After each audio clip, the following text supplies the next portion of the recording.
কোন সন্তান যদি বাবা মার আগে মৃত্যুবরণ করে তো বাবা সন্তানের লাশের পেছনে পেছনে যেতে পারে, বাবা সন্তানের কবরেও নামতে পারেন। কেন? বাবার কলিজায় কি মায়া দয়া নাই?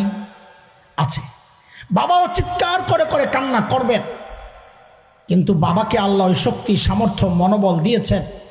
বাবা সন্তানকে শোয়া কান্না করতে করতে উপরে উঠতে পারবেন, কবরের উপরে উঠতে পারবেন। কিন্তু কোনো মায়ের জন্য সন্তানের লাশের পেছনে যাওয়া চলবে না, কোনো মায়ের জন্য সন্তানের কবরে নামা চলবে না। অন্য ব্যবস্থা যদি থাকে আর কি। কেন? কারণ দুনিয়ায় এমন কোনো মা নাই যে সন্তানকে দাফন করার জন্য কবরে নেমে সন্তানকে শোয়া ওই মা আবার সুস্থ অবস্থায় উপরে উঠবেন, এমন কোনো মা জগতে নাই। সন্তানকে শোয়া নিজেও লাশ হইয়া শুয়া পড়বে। এরে ভাই, একটু জবাব দিয়েন তো আমাকে। এই যে মার কলিজায় এত দরদ আর মায়া আর মমতা আর ভালোবাসা, কারণটা কি বলেন তো? মা আমার একটা চোখ বানাইছেন সেই জন্য, একটা হাত বানাইছেন সেই জন্য, একটা কান বানাইছেন সেই জন্য, কিছু দাঁত, দুই একটা আঙ্গুল। একবারে বলে ফেলেন তো জবাবটা, আমার শরীরের কি বানাইছেন আমার মা? হ্যাঁ বলেন বলেন। কিছুই না, কিছুই বানান নাই। অল্প কয়েকদিন ভাড়াটিয়ার মতো আমাকে পেটে জায়গা দিয়েছেন, হওয়ার পর লালন করেছেন। মা আমার শরীরের কিচ্ছু বানান নাই, তাতেই মার কলিজায় এত মায়া। মামার কিচ্ছু বানান নাই, তাতেই মার কলিজায় এত মায়া। তাইলে যে আল্লাহ আমার চোখ বানাইছেন, ওই আল্লাহর কত মায়া। যে আল্লাহ আমার হাত পাও বানাইছেন, ওই আল্লাহর কত মায়া।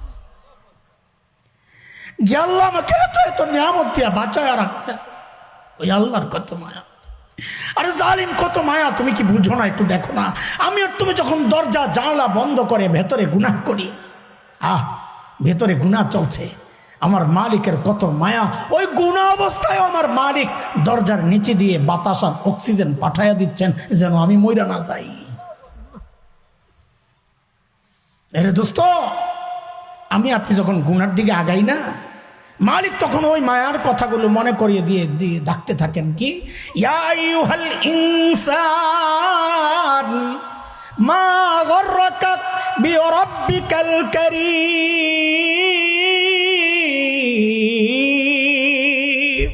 আরে মানুষ, ওই কারীম রবের ব্যাপারে তোরে কে ধোকায় ফেললো রে? আরে যে চোখ দিয়ে তুই গুনাহ করতেছস, ওই চোখ কিন্তু তোরে তোর নায়ক নায়িকা দেয় নাই, আমি কারীম দিছি না চাইতে।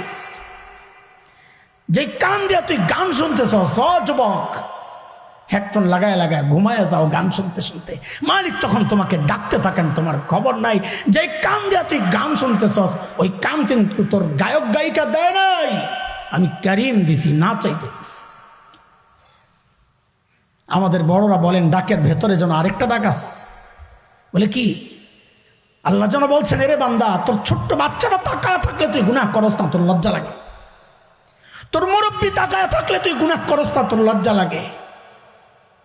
আর আমি রব তাকায় তাকায় তোরে ডাকতেছি, তাও তুই গুনাহ ছাড়স না। কি রে বান্দা, আমার দাম বুঝি তোর কাছে বাচ্চাটার চেয়েও কমে গেল? ও তাকায় থাকলে তুই গুনাহ করস না, আর আমি তাকায় তাকায় ডাকতেছি, তাও তুই ছাড়স না। মা গররাকা বিরাব্বিকাল কারীম, মা গররাকা বিরাব্বিকাল কারীম। কে কার কাছ থেকে কি পাইয়া তুই আমারে ভুলে গেলি? ও দোস্ত, এই অনুভূতির প্র্যাকটিসটা করে। গুনাহ করার সময় একবার চিন্তা করেন, আহারে যার বানানো হাত দিয়া গুনাহ করতে যাইতেছি, ওই হাতের মালিক এই মুহূর্তে আমারে ডাকতেছেন, মা গররাকা বিরাব্বিকাল কারীম। কার কাছ থেকে কি পাইয়া এই হাত বানানোওয়ালা, এই হাতের মালিককে তুই ভুলে গেলি বান্দা? কার কাছ থেকে কি পাইয়া বল?